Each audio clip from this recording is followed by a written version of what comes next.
एक बार एक गांव था जहां लोग जंगली जानवरों और एक तोते के बीच की लड़ाई को देखने के लिए एकत्र हुए थे। गांव वाले समझ गए कि यह लड़ाई केवल शक्ति की नहीं बल्कि सभी जीवों के बीच की समझ की भी है। तोता समझाने लगा कि लड़ाई से केवल विनाश होगा और यदि वे एक साथ आएं, तो वे सभी मिलकर शांतिपूर्ण कोएग्जिस्टेंस पा सकते हैं।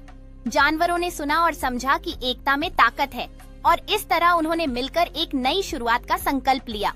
गांव वालों ने देखा कि जानवरों ने एक दूसरे के साथ मिलकर जीने का निर्णय लिया है और यह उन्हें सिखाता है कि सौहार्द से बड़ी कोई शक्ति नहीं है। अब गांव और जंगल के बीच एक नया रिश्ता था जो सबके लिए शांति और सद्भाव लेकर आया। गांव के बुजुर्ग बच्चों को बताते हैं कि कैसे एक छोटे से तोते ने जंगली जानवरों और मनुष्यों के बीच की दीवार को तोड़ दिया।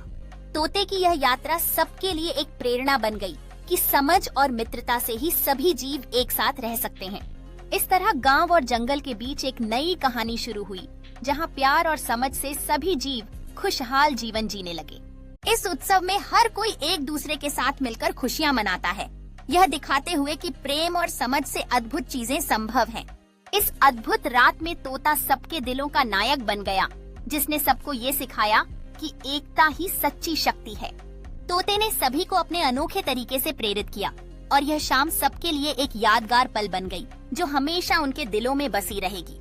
तोता अगले दिन नई सुबह का स्वागत करते हुए सबको याद दिलाता है कि सच्ची मित्रता कभी खत्म नहीं होती और हर दिन नए अवसर लेकर आता है। तोते ने फिर से सभी को यह सिखाया कि एकता में ही सच्ची शक्ति होती है और हर कोई एक नई कहानी की शुरुआत के लिए तैयार है।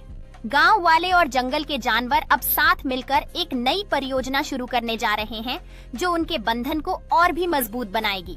इस नए बगीचे के साथ सभी ने महसूस किया कि उनके संबंध न केवल मजबूत हो गए हैं, बल्कि उनके प्रयासों से कुछ अद्भुत भी उग रहा है। बगीचे की इस खुशी में सबने मिलकर मनाया कि कैसे एक छोटे से तोते ने उन्हें एक साथ लाकर एक खूबसूरत समुदाय बना दिया।